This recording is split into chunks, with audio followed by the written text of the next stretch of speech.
Wednesday, July 4th, join John Mellencamp and host Craig Ferguson. You bring the potato salad, I'll bring the fireworks. Boston Pop's Fireworks Spectacular, live Wednesday, July 4th on CBS.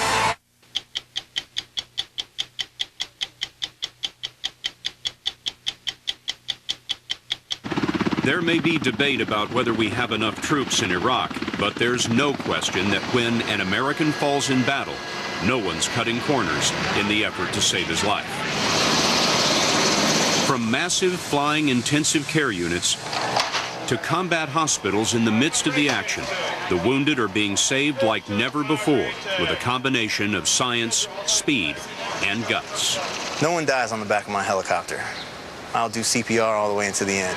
I breathe for them, I beat for them, I do everything I can for them. For days, then weeks, then months, these 7 women stayed squeezed into the tiny bathroom surrounded by evil. Immaculate, what went through your minds when you were sitting here hour after hour after hour?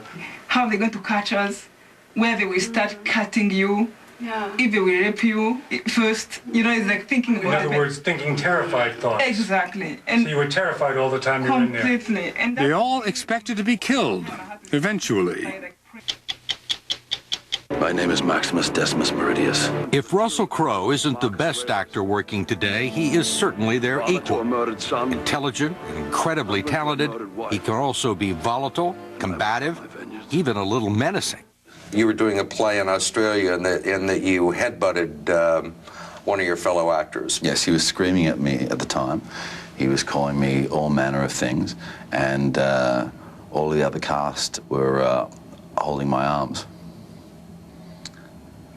So that's all I had left to hit him with, and he f***ing deserved it.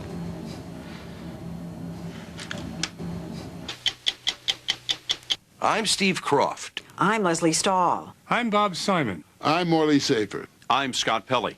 Those stories and Andy Rooney tonight on 60 Minutes.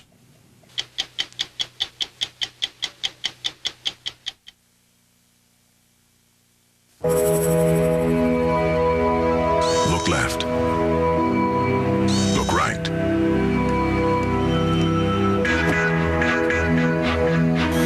Look down. Look back.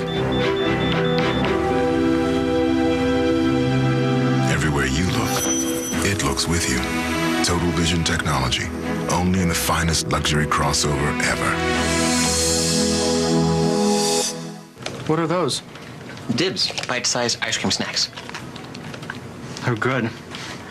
Makes you wonder what they're gonna do with all the cream-filled sponge cakes out there. Do Dibs instead.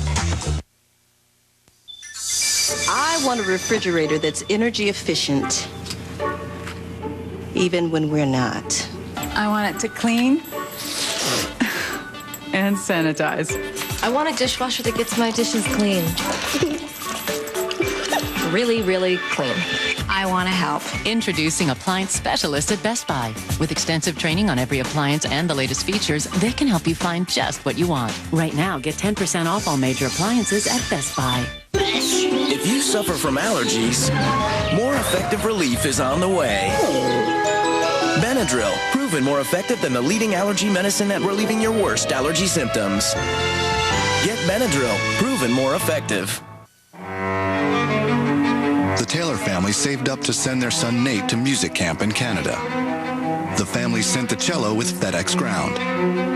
But the cello got held up in customs. FedEx Gateway Operations Manager Fran Pisagno knew he could make a difference. Mrs. Taylor filled out the paperwork, and knowing how important it was to her, Fran personally walked the cello through customs, and Nate was able to get back to practice. Hear more stories from around the world at FedExStories.com. I'm about to open a gold mine. Let me show you what believing can achieve. Buddy Baxter is dead. In your office. Dead. What are you getting us into here, Ripley? I was alone. You usually can't go home if you're busy covering up something. I may be many things, son, but I am not a murderer.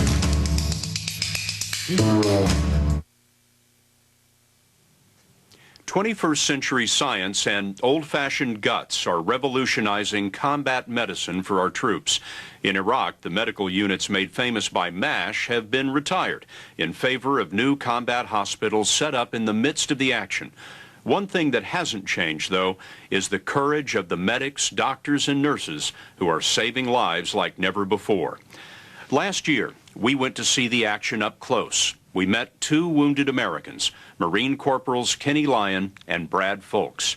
You wouldn't have expected either to have survived what happened to them. Their families agreed to let us tell you the story of how today's combat medicine gave both men a fighting chance. Kenny Lyon from Maryland was one gifted mechanic, and so he was outside trying to fix his broken-down armored vehicle when the mortar exploded. By the time he reached the hospital, half of his blood was gone already. 128/35 for the BP. His pressure was critically low. Hemoglobin 6.4. Corporal Lyon's life was slipping away through 3 lacerated arteries and too many wounds to count. This one's bleeding here too. Shrapnel had torn into his head, neck, both legs, both arms.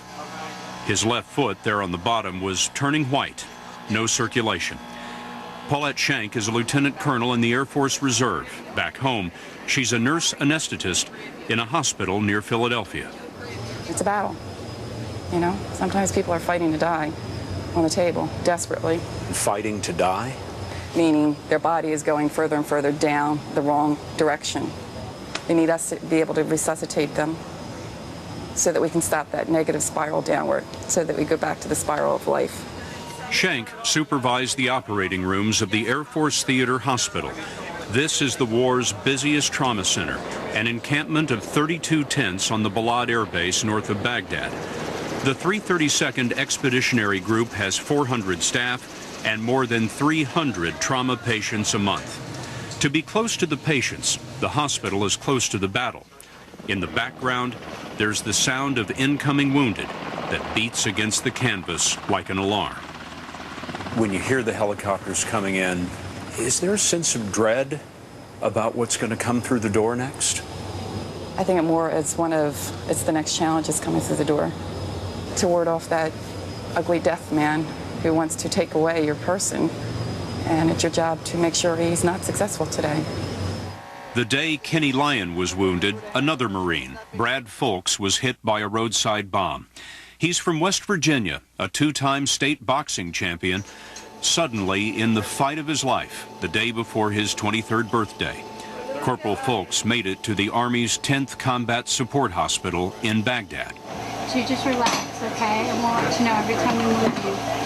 Lieutenant Colonel Warren Dorlack flew in with a team just for Folks. Dr. Dorlack is chief of trauma at the giant American Medical Center in Landstuhl, Germany. He's one of the military's top doctors.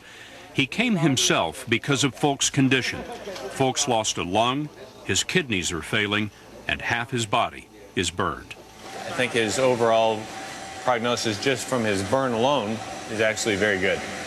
Even burned that extensively? Even burned that extensively. The problem with this patient is that he has a number of other severe injuries, the biggest being the problem with his one lung. We got to get him on this flight. As sick as Brad Folks is, Dorlack is moving him to Germany. The life support gear they're carrying is so advanced, some of it isn't even available in the United States yet. And at the same time Folks is flying to Germany, special medical teams from Texas and Maryland are flying to Germany to meet him. At what point do you say to yourself, we can't save this life? You know, we don't make that decision. We go full court press on everybody. That full court press starts with the quick response of these medevac helicopters, flying emergency rooms. Staff Sergeant Danny Stevenson is a flight medic with the Army's 57th Medical Evacuation Company. Back on September 11th, 2001, he was a staff medic at the Pentagon, treating the wounded. After 9/11, he asked the Army to send him overseas. They called you. You don't have backup. You are the backup. So if you can't get the job done, nobody else can. It's a lot of pressure. And I can handle that kind of pressure. Helicopter helicopter units like this one are spread out all over Iraq so that no injured man or woman is more than 20 or 25 minutes from their reach. It's all about what the doctors call the golden hour, that first hour after the injury when a Marine or a soldier can easily bleed to death. Speed is everything. The medevac helicopters are sometimes fired on, and there's always the possibility of an ambush on the ground. You ever scared? I don't get scared. No, come on now. Everybody gets scared. I mean, some stuff freaks me out sometimes, but if you freak out on the scene, you're just going to lose control of it. If you lose control of it, you're going to die. We put a camera on Stevenson's helmet to see what he sees. She's the company medic, treating 2 soldiers hit by a roadside bomb. The wounded were Iraqi. Stevenson signaled an L for litters or stretchers to be brought over. All right, let's go.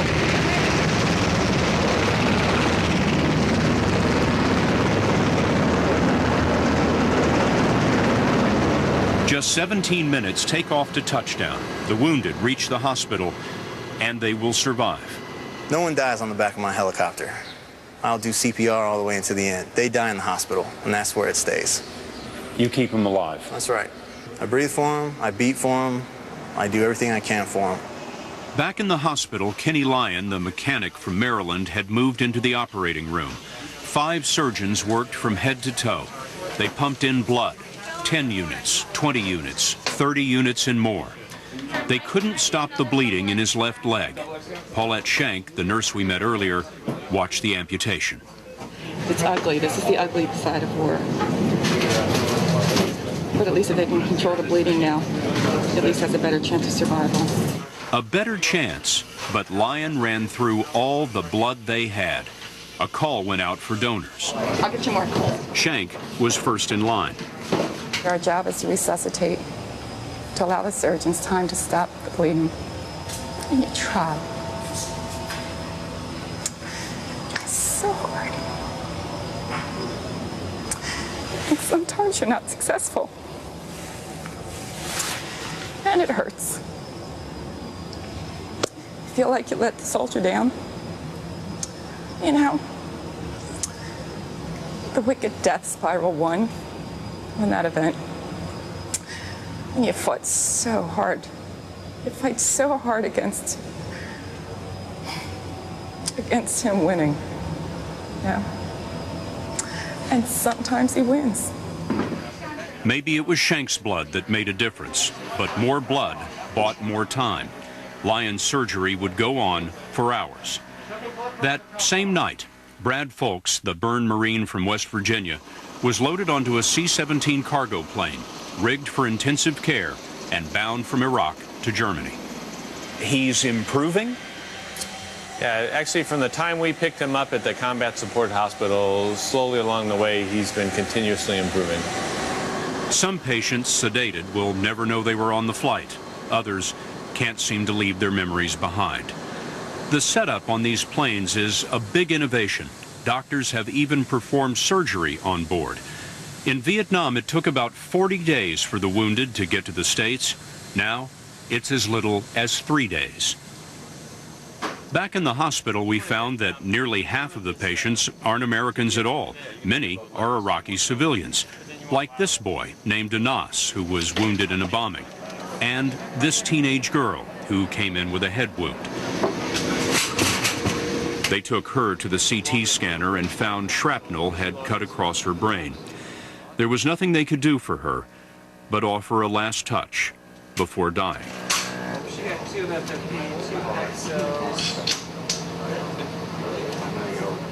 We found Anas a few days later, doing much better, under the care of Dr. Adnan Rabi, an American who grew up in Iraq.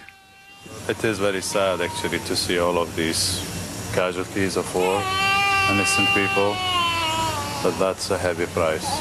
This country paying for peace and democracy, I think. Worth it? I think so. Really? Not for in this generation, maybe for the next generation. For the next generation? Maybe his generation? I hope so. We caught up with Brad Folks, the burned Marine from West Virginia, as he made it to Germany. Days later, he was well enough to fly on to the Army Burn Center in Texas, where he was reunited with his family. Dr. Dorlack says that by that point, his care involved a dozen aircraft and maybe 1,000 Air Force personnel. No one would want to, care to, put a price tag on this, but just to get a sense of the scope, it probably isn't unreasonable to believe that $1 million was spent on this young man to save his life. I'd say that's probably a good conservative number. Still, all of the effort wasn't enough. 18 days after he was wounded, Brad Folks, like many burn patients, lost his life to an infection, leaving behind his parents and 2 sisters. For Kenny Lyon, it's a different story. He got through his surgery. In 5 days, he was back in the States. It's been hard and he's been lucky. But this is Kenny at Walter Reed Army Medical Center in Washington, D.C. He's working with an artificial leg. He has nerve damage in both arms. Part of his tongue is gone, and a wire is holding his jaw together. How much do you think you're going to get back? I'm going to get everything back. That's my goal right now. I'm going to fight to retain everything I had before. Give me a sense of how it feels to be in your skin right now. I'm just happy. I love coming here every day and doing my therapy and pushing myself. And every day I get stronger and better and faster, and I can use my hands more, and I'm having fun. You're having fun? Yeah, why not? What else am I going to do? Might as well make the best of my situation. I mean, I'm better, I'm alive. It's all downhill from here, it's all gravy. Kenny Lyon joins nearly 9,000 Americans who've survived severe wounds in Iraq. The military says it's the best survival rate in history. But Paulette Schenk told us it's not the survivors she remembers so much as the patients she's lost, like a sergeant who died a few months ago, one of those who never quite leaves her. I still talk to him up there and say, I need your strength with me today. Sergeant so-and-so, I really need your strength with me. And I'll say his name. You remember the names?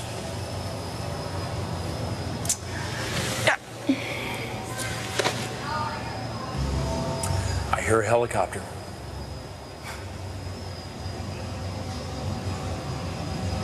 And I'll think of my sergeant.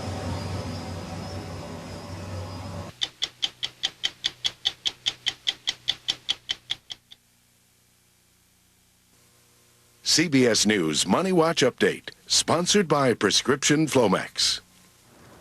Good evening. Virtually all AT&T stores are sold out of iPhones, while Apple acknowledged some buyers have had problems activating the device.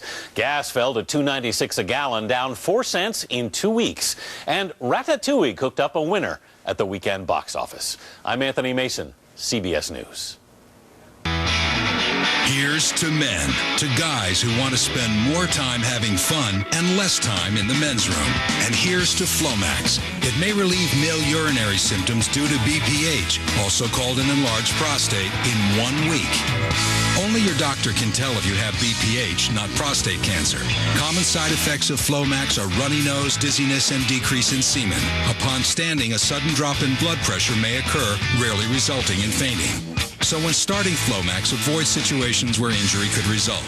If considering cataract surgery, tell your eye surgeon you've taken Flomax. Could you feel a difference in 1 week? Ask your doctor. Flomax could make a difference in 1 week. For more, go to cbsnews.com. Use of cell phones and devices is now permitted. Yeah, just landed. I just gotta pick up the rental. Hey, how's it? Your world is wireless. AT&T is wireless. Welcome to America's wireless leader, the new AT&T. They never truly know. Are you good? The worry, the care, the obsession. They never truly know what it means to keep them safe. But we do. We're the car company with more 5-star crash test ratings than anybody in the country. Oh, you drive. Are you kidding? Get in the car. Introducing the all-new Ford Taurus, rated the safest full-size car in America. For my sport, the only sunscreen is Coppertone Sport. It protects me from damaging UVA and UVB rays. And it doesn't run in my eyes, no matter how hard I sweat. Coppertone Sport, high-performance sunscreens.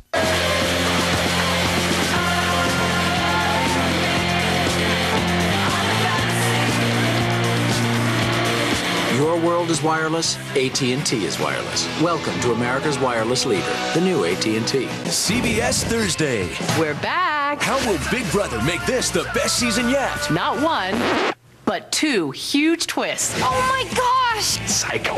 Imagine what will happen when some house guests find out. They'll be living with their worst enemies. Oh, that's bad. This is just wrong.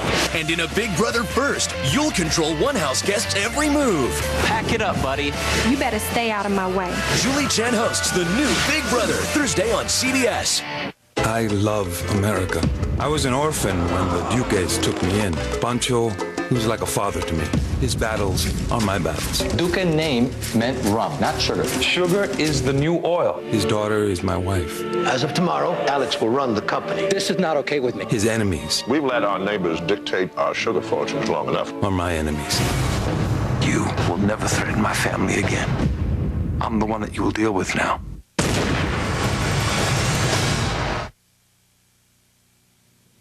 The genocide in Rwanda 13 years ago was the most efficient ever carried out.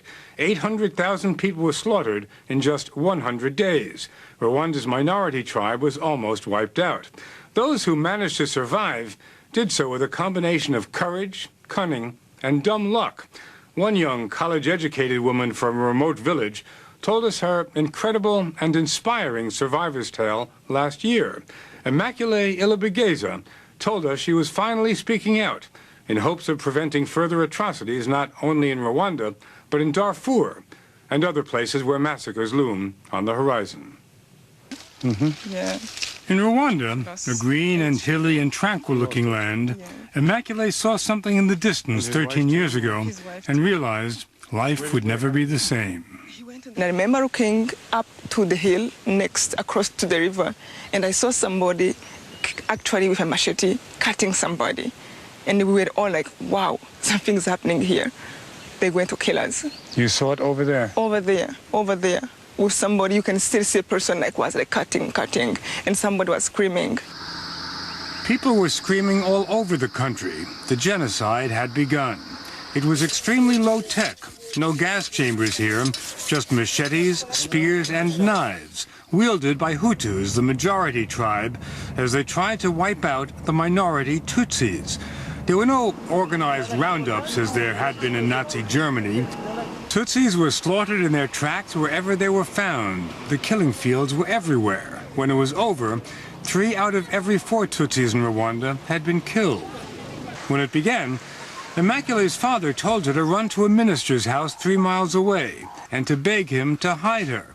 The minister was a Hutu, a member of the majority tribe that was killing the Tutsis. But he'd been a friend of the family's, and he was a minister. And I went to him, I was shaking. I told him my father asked me to come here because things are getting really bad in our village. And he took me and said, come. He put Immaculée and 6 other women in a tiny, rarely used bathroom in a remote corner of the house, hidden not only from intruders, but from the minister's large family. They showed us how they did it. Immaculée and the other tall women sat with their backs against the wall. They pulled the smaller girls down on top of them. They couldn't all move at the same time. So when he took us in the bathroom, I was like, oh my God, I will be saved here. This bathroom is so hidden that we're going to be saved. You thought this is my salvation? Really, You didn't think, how are we all going to fit in there? No, that was another question. I was trying to fit in any hole I can, just to hide. They took turns standing and stretching. 7 women in this bathroom, 3 feet by 4 feet, for 91 days. They've been out of here for 12 years now, but being back brought back the horror. Sometimes at night, when they couldn't take it anymore, they retreated into this larger room adjacent to the bathroom. So show me how you would be when you were in this room. But it was more dangerous in here. Killers lurked just outside the window, so the women couldn't stand up or talk. They were searching, they were there all the time. It was constantly intense. Intense. Several people had seen the Tutsi women arrive at the pastor's house, but no one had seen them leave. So after a few days, dozens of Hutus stormed the house, hoping to find the women and kill them. There's a little window in the bathroom. I went up and I looked through the curtains, and I saw like people running, Inside the house? Inside the house. And we heard them. I can see the spears. They brought their spears into the house? In the house. I never been so scared in my life. I remember it was like life swept out of your body in a second. I became dry instantly. I couldn't even find saliva to swallow.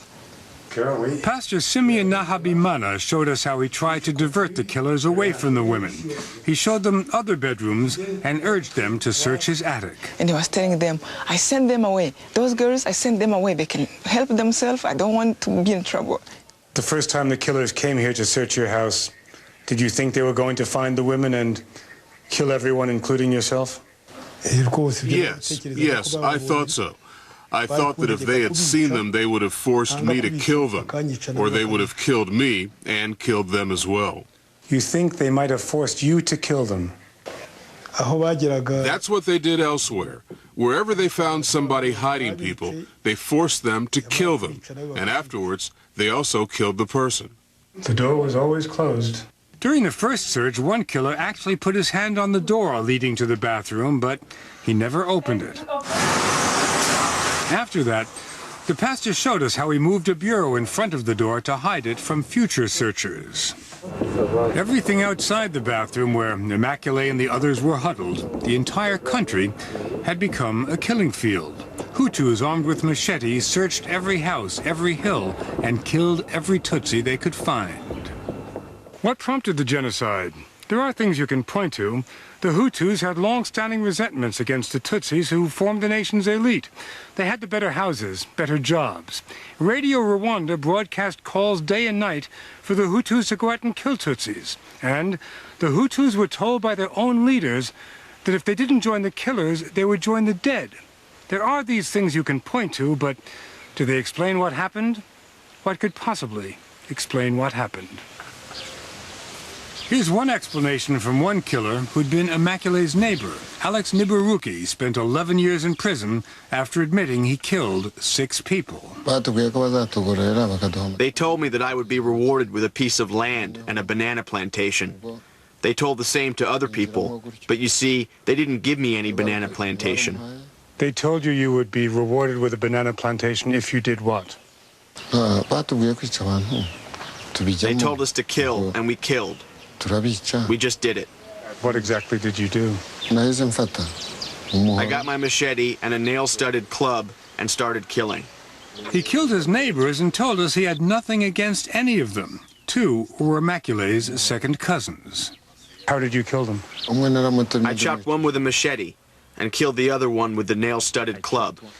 He'd grown up with Immaculée, been her family's handyman, but if you and the others had found Immaculée during the killings, would you have killed Immaculée too? Because of the way I was, I would have attacked her definitely. For days, then weeks, then months, these 7 women stayed squeezed into the tiny bathroom surrounded by evil. Immaculée, what went through your minds when you were sitting here hour after hour after hour? How they're going to catch us, where they will start cutting you. Yeah. If they will rape you first, you know, it's like thinking about it. In other words, thinking terrified thoughts. Exactly. And so you were terrified all the time you were in there. Completely. And they all expected to be killed, eventually. One said she just hoped she'd be shot and not tortured. Another made the pastor promise to put dirt on her corpse so dogs wouldn't eat her. And what did the women have to eat? Not much. I remember sometimes we used to eat just like beans, and there's this little insect that come out of beans. I'm like, Jesus, how am I going to eat it? But then you manage after a while. Yeah, then I'm like, okay. When you're hungry, you'll eat anything. Yeah, I close my eyes, and then I did. Yeah. Still, Immaculée said she lost 40 pounds, that 1/3 of herself disappeared during her 3 months in the bathroom. I was completely a skeleton. I remember myself thinking, looking at my hands, and I was like, this is what the biologist used to tell us. You know, we have a skeleton like this. Because it was completely like, I can see every bone. When you looked at yourself, you were your own anatomy lesson. Completely. It was shocking. Also shocking, to flush their toilet unless someone else in the house flushed the toilet on the other side of their wall. And they couldn't bathe.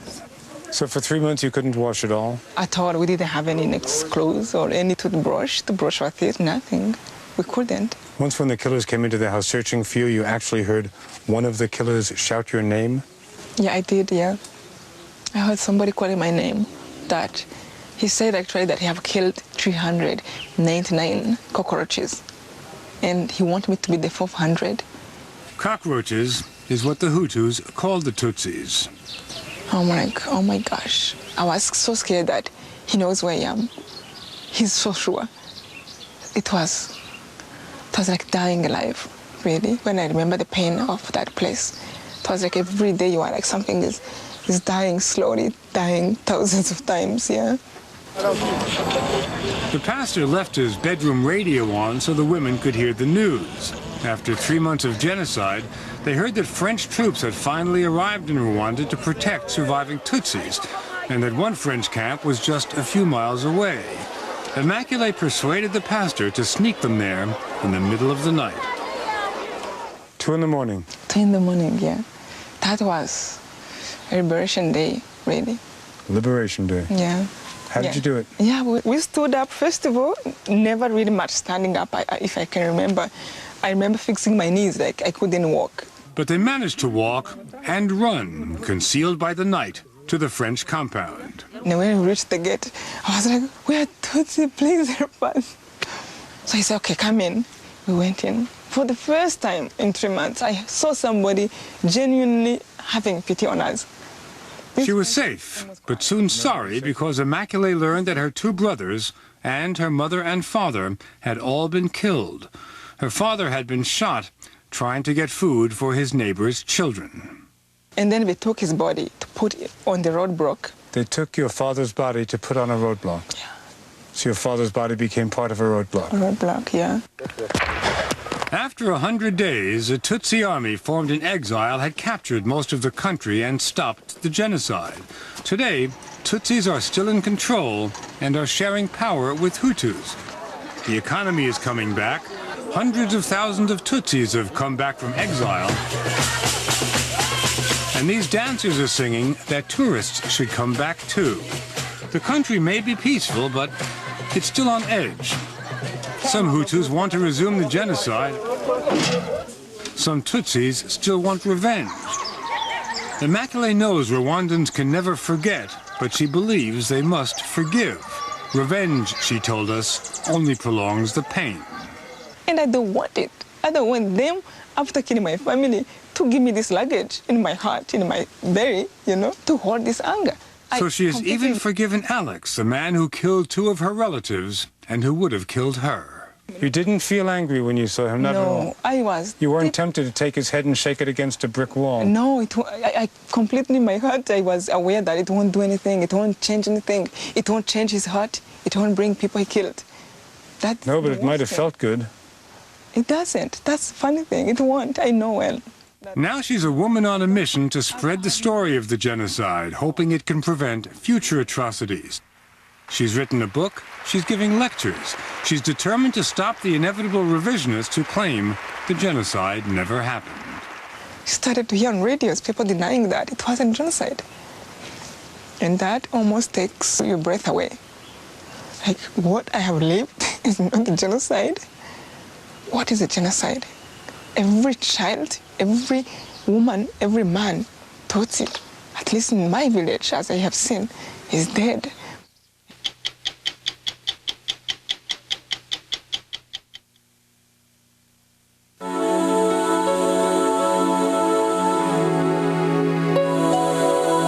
Hour after hour. Non-narcotic Lunesta can give you the full night's sleep you've been looking for.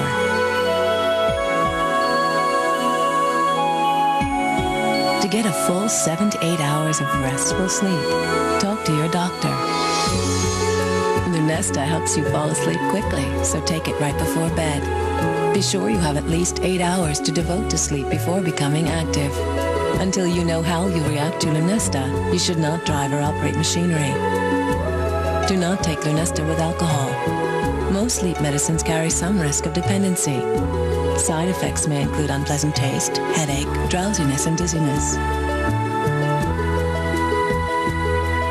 When you need a full night of peaceful sleep, leave the rest to Lunesta. Critics are checking into 1408. It's an evil world. Terrifying and unpredictable. Stephen King's scariest movie in years. An intelligent and intense thriller. Daddy? 2 thumbs up. 1408. Rated PG-13. If has always been a part of your working life, but as you plan for retirement, you face a new set of ifs. If I can't count on a big pension, if I want to stay in the house where my kids grew up, if my money has to last and last. MetLife has been protecting retirements for over 100 years. We can ease your transition from work to retirement by helping you create your personal safety net, so you're taken care of. Call on our expertise to get guarantees for the if in life. After all, we're MetLife. Where would you go for a delicious panini hot off the grill? How about your microwave? For a crispy panini at home, try our full menu of Corner Bistro panini. Stouffer's, every dinner should feel this good. A husband on the run with his kids. Wanted for killing his wife. 10 years, it's finally over. Endgame, a 48 Hours mystery, Tuesday. 60 Minutes continues in a moment, and we're always online at cbsnews.com. Now here's a look at what else is coming up from CBS News. This week, do you drive an SUV, minivan, or pickup truck? Think they'll protect you from serious neck injuries in a common rear-end crash? Well, you may change your thinking when you see what we found on The Early Show. Taxpayer money to fight disease. Where did it go? You'll be shocked to see how your dollars are being spent. Eye on Your Money, Monday on the CBS Evening News with Katie Couric. Craig Ferguson hosts the Boston Pops Fireworks Spectacular, live Wednesday, July 4th on CBS. I'll sue for you. What do you think? Needs a judge's gavel at the end. Personal injury lawyers got vaguely written legislation passed, giving them triple damages and huge fees for suing insurance companies, promoting frivolous lawsuits, and jacking up your insurance rates. How is this? I'll sue for you. That's what I'm talking about. Thousands of voters are signing petitions to reject frivolous lawsuits and higher insurance rates. Join us. Sign now. It's Ford's model year clearance. The best time to drive a Ford SUV with 0% financing plus $2,007 cash back on every Ford SUV, including Expedition EL, the leader in total quality. The versatile Explorer and Escape or Escape Hybrid, the most fuel-efficient SUV on the planet. Get 0% financing plus $2,007 cash back on every Ford SUV during Ford's model year clearance. Go to compareford.com, then visit your Northwest Ford stores today.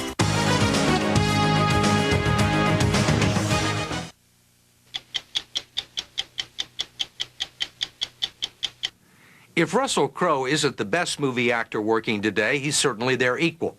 He already has one Academy Award for Best Actor in Gladiator and has been nominated 2 other times for A Beautiful Mind and The Insider. Besides being intelligent, well-read, and incredibly talented, the Australian can also be volatile, combative, even a bit menacing. So it was with some trepidation that we sat down with him last fall to discuss his life, his career, and his reputation as one of Hollywood's bad boys. He doesn't do television interviews that often, and when he does, he speaks his mind, even if it gets him in trouble. This is not your favorite thing in the world to do? No, it's not, because it's very artificial. You know, I can sit here and have a conversation with you, and whatever mood it is that you want it to be is what it's going to be, you know, regardless of what my answers are. And of course, we all know the power of editing, because we have both got careers based on probably the power of editing. You can control the mood of the interview as much as I can. You know, it depends. I want to front. You trying to sell me some shoes now? No. You've really established yourself as a great actor. I mean, it's been, whether we're talking about Academy Awards or Academy Award nominations, the range of the roles that you've played. Can I just say thank you when we finish the interview? No, that's right. Because it's going really well so far. What makes you so good at it? You know, if I thought I was any good at it, I probably wouldn't put as much effort as I do into it, you know? That effort's what sets you apart, isn't it? I mean, that effort is what makes you successful. I think so. Yeah, well, that's the way I see it anyway. I know without that effort I wouldn't be. And there's going to be more. He built his career brick by brick with memorable performances and was already a major movie star in Australia when he burst upon the Hollywood scene nearly a decade ago in L.A. Confidential. Yeah? Well, you think it means getting your picture in the paper? Why don't you go after criminals for a change instead of cops? Whether he's playing a middle-aged whistleblower in The Insider, We are in the nicotine delivery business. a schizophrenic genius in A Beautiful Mind, Despite my privileged upbringing, I'm actually quite well balanced. I have a chip on both shoulders. or a gladiator, he always goes the extra mile, even if it involves bruises and fractures, doing his own stunts, or improvising dialogue for his character Maximus with director Ridley Scott. They only had 21 pages of script when they began shooting. I wanted to come up with a sort of two-word thing that Max would say to people when he left their company, you know, or when he greeted them. And I came up with Forza Aonorum, right? And Ridley's standing on the set going, "What? Forza Aonorum." He goes, "Oh, what the f*** is that, man?" And I said, "That means strength and honor." And he goes, "Say that." Right, rolling. Strength and honor. Strength and honor. It brought him an Oscar, along with a level of celebrity and public scrutiny that he is uncomfortable with. He's a perfectionist who demands a lot of himself and everyone around him. He's still upset that Cinderella Man underperformed at the box office and blames the studio for the way it was promoted. He calls it his favorite role and wanted an Academy Award nomination and more people to see it. Do you feel the constant need for approval? Do you get nervous if people aren't showering you with honors? Not with honors, no. Do I feel in an odd way that there should be some kind of understanding between me and an audience now that if I've done the movie, regardless of the subject matter, you should turn up because it's going to be a good film? I know that's kind of wacky to say that, but yeah, I do feel that. I do feel after, you know, LA Confidential, The Insider, Gladiator, Beautiful Mind, Master and Commander, Cinderella Man, there should be some understanding between me and the audience that, you know, if I've done it, one, I've put a lot of effort into it, and two, there's something about it that'll touch your heart. But the spontaneity that serves him so well in front of the camera frequently gets him in trouble away from it. He's known for making brash comments and boorish behavior, and he's the first one to admit that he has neither the discipline nor the desire to correct it. I'm not Machiavellian. I don't play chess with my life, you know. I respond in the moment, which is what makes me a good actor. It makes me sometimes a good interview subject, but it also makes me a very easy target. What do you think your reputation is? From a public point of view, you know, it's just some sort of like nightmare presence on a film set, you know, where everything must revolve around me. In the reality, and the reason that I work with the type of directors that I do, is that I'm a 100% reliable lieutenant who is there to serve the needs of the story to the best of his ability. And these two things are completely different. Completely different, you know. So, yeah. So I think my reputation is something that I'll probably try to spend the rest of my life living it down, and it probably won't work. You know, I don't know. I'll just get on and work with the directors who still want to, you know, take the big risk of working with such a madman. And some of the best seem perfectly willing to do it. Bring him across, bring him across. Ridley Scott is the director of American Gangster, his third film with Crowe. Explain Russell Crowe. How long have you got? He's complicated. Well, that's what makes him tick. Russell is complex. And make no mistake about that, usually the best ones are complex, intelligent, you know, take no prisoners, You got to be prepared to go to war with Russell. When we were doing our interviews, from the first question. Yeah, that's him. Combative from the very beginning. Yeah. But it's testing the water. He's testing the ice. He's testing the ground. And you got to basically give him as good as he gives you. One of the things that upsets Crowe the most is the idea of being stereotyped and pigeonholed in the media by reporters who don't really know him. You can smell it coming from a mile away, mate. You know, when somebody's only asking you questions to put you into a little box so it actually suits what they've already decided in their own mind, you know. The media label that seems to stick is Hollywood bad boy. But what comes along with that is the boozing, brawling, at times womanizing, not recently. Holy How much of that is mythology? Well, I've had the odd night on the tipple. I've definitely had a few times in my life where I felt that I needed right then and there to fight for my honor or somebody else's. And I do love the ladies, Steve. I mean, what do you expect me to say? You know, I'm married. I'm absolutely married. I have 2 beautiful children, and I hope to have a 3rd one, but probably don't bring that up with the wife just yet. After months of loneliness on the set of Master and Commander, Crowe married his longtime ex-girlfriend, Australian actress Danielle Spencer, in 2004. But it would be premature to say he's mellowed. They're making their life in Australia, where Crowe owns a rugby team and a ranch outside Sydney. We wanted to know what he had to say about Hollywood. You want a one-word answer? Employment. I want to read you one quote. Of course, you can completely disown it. It's a quote of mine, is it? Maybe it's better I don't travel to America. Maybe it's better I don't work in the area of the business that attracts so many flies.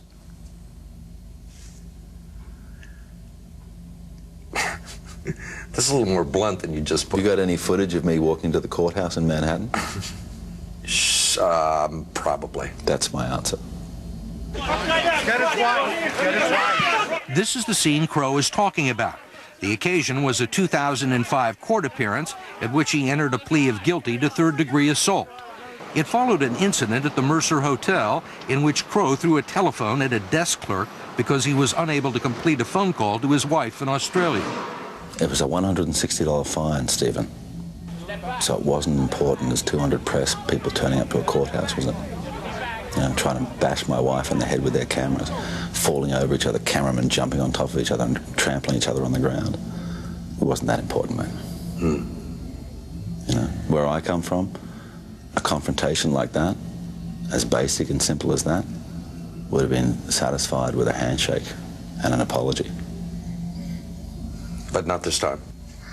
You're Russell Crowe. Not in this country. You're Russell Crowe. And your legal system is very open to being misused. How would you characterize that incident? Minor. Minor. You're a traveling man. You've been overseas a lot. Is there a place in your memory bank where you as a traveling businessman have lost your temper in the foyer of a hotel? I'm sure there is. No, I don't think I've flung a piece of telecommunications equipment. That's the only difference. Really? Did you regret this incident at the Mercer Hotel? Absolutely.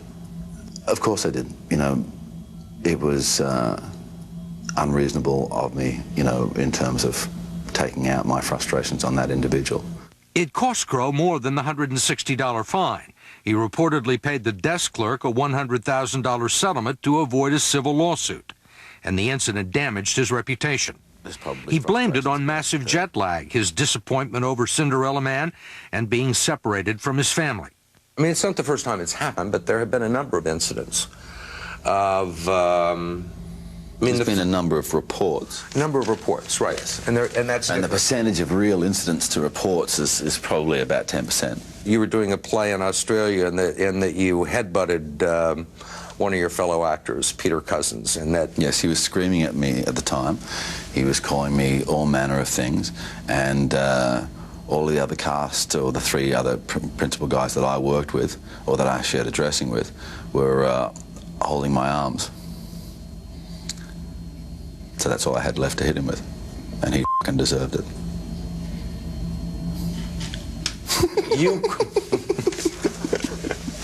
Why are you laughing? See, can't help myself. Got to tell you the truth. Okay. You're copying to the argument that you have a temper. Oh, hell yeah. Absolutely, man. I have a temper. My mum's got a temper. My brother's got a temper. You got to have one. You know what happens if you don't have one? One day you're walking down the street and you just pop. You're lying there dead on the pavement because you've been holding and suppressing all this bullshit, you know?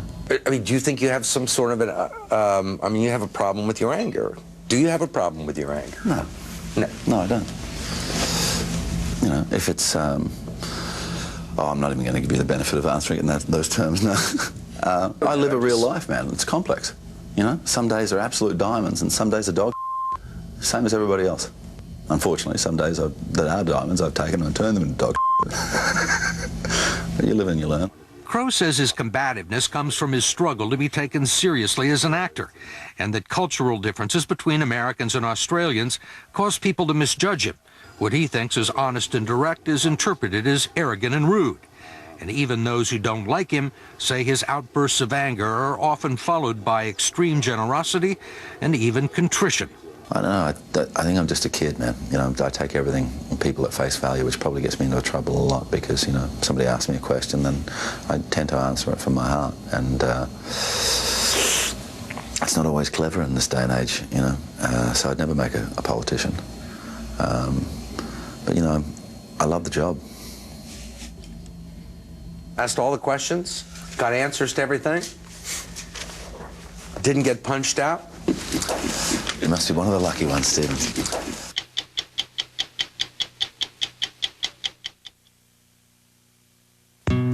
When it comes to relieving arthritis pain, you may think some prescription NSAID pain relievers like ibuprofen and naproxen don't have any cardiovascular risks. But based on the available research, that's not clear. And if you look closer, the FDA requires all these NSAID pain relievers, including Celebrex, to have the same cardiovascular warning. Any prescription NSAID, including Celebrex, may increase the chance of heart attack or stroke, which can lead to death. This chance increases if you have heart disease or risk factors for it, such as high blood pressure or when NSAIDs are taken for long periods. All NSAIDs, including Celebrex, also increase the chance of serious skin reactions or stomach and intestine problems, such as bleeding and ulcers, which can occur without warning and may cause death. With any of these medicines, patients also taking aspirin and the elderly are at increased risk for stomach bleeding and ulcers.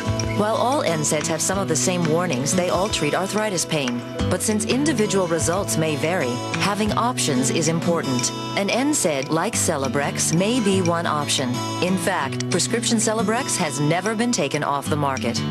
Based on the available data, the FDA stated that for certain patients, Celebrex's benefits outweigh the risks.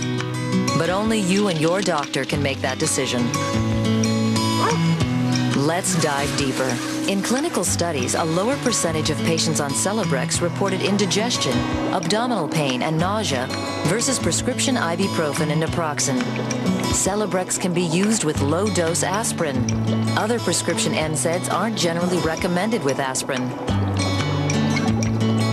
Celebrex relieves arthritis pain, stiffness, and inflammation. Just one 200 milligram dose provides 24-hour relief. Do not take Celebrex if you're pregnant or have had allergic reactions to aspirin or sulfonamides. And tell your doctor if you've had kidney or liver problems. For many with arthritis pain, not treating is not an option. Talk to your doctor about Celebrex and see what's right for you. Understand the risks, see the benefits.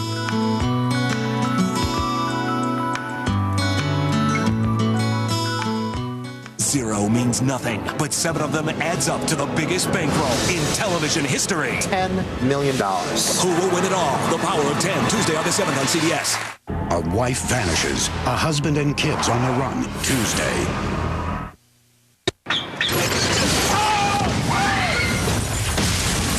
Oh, my car! My bad. You better believe it's your bad. It's real bad. My wheel! Need a new car or truck? Get to Chevy and transform your ride. For 10 short days, get great deals on most 07s, like 0% financing plus $1,000. Sale ends July 9th. The Chevy Transform Your Ride sale ends July 9th. See your select local Northwest Chevy dealer today. I'm Victoria Johnson, wife of Major Alan Johnson, who was killed while serving honorably in Iraq. In a few weeks, a first time ever early primary election will be held so that our military personnel can get ballots back in time. Senator Clements cared enough to make a change and amend the law so that military reservists wouldn't be penalized for serving our country. My husband, Major Alan Johnson, always supported and voted for Senator Jim, and I'm asking you to vote for him too. Paid for by the committee to elect Jim Clements, 14th District Senate Republican. Back to back at 7 and 7:30 on KIMA.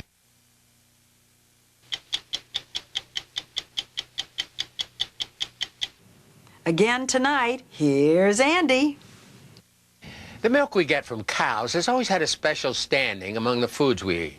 Mothers are always saying to kids, drink your milk. So what in the world have they done to this simple and basic food? I bet a calf wouldn't drink most of the stuff called milk in these cartons here. You can't tell some of it from Diet Coke. The companies that sell milk are upset because people are drinking less milk than they used to, and they don't know why. Has it ever occurred to them that people aren't drinking it because milk isn't as good as it used to be? These all came out of the milk section of a grocery store. Low-fat milk, fat-free milk, 2% reduced fat milk, skim milk. Before milk was homogenized, that's mixing the cream in with the milk, cream came to the top of your milk bottle. If they took the cream off the top, they skimmed it off.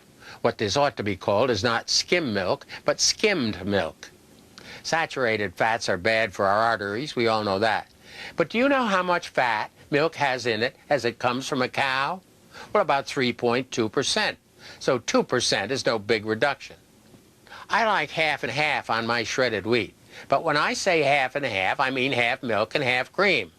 I bought this the other day, and I didn't like the taste, so I looked at the label to see what it was half of and what the other half was.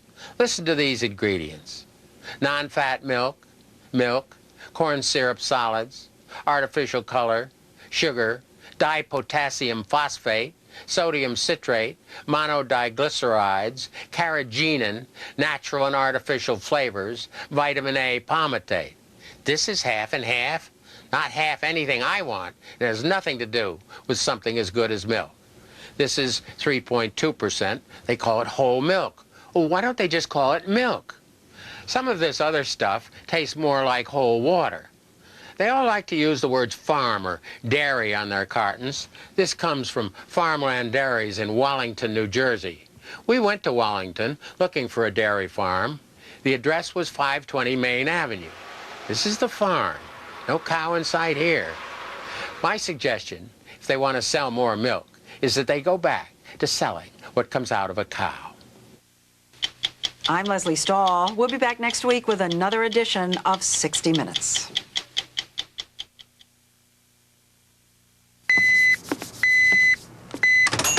Introducing Hot Pockets brand calzones. Oven-baked calzone taste from your microwave. Delicious meats, cheeses, and sauces stuffed inside an Italian-style herb crust. New hearty calzones from Hot Pockets.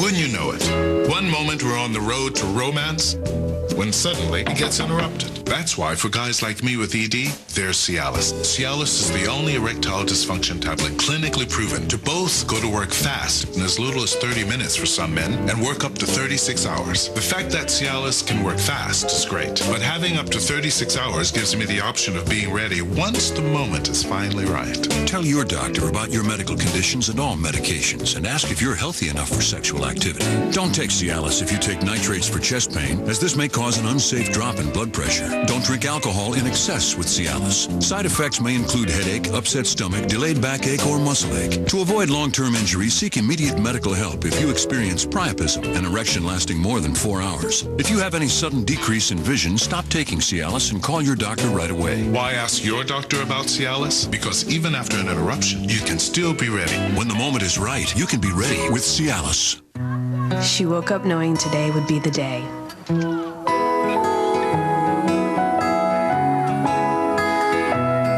She let one hand go then the other.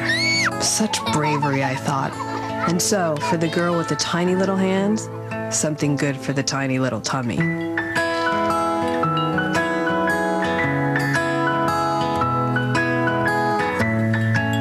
Tomorrow, sweetie. If pain is keeping you from sleeping at night, but you're worried about taking prescription sleep aids, you should know Tylenol PM is different, and when used as directed, it has not been shown to cause dependency.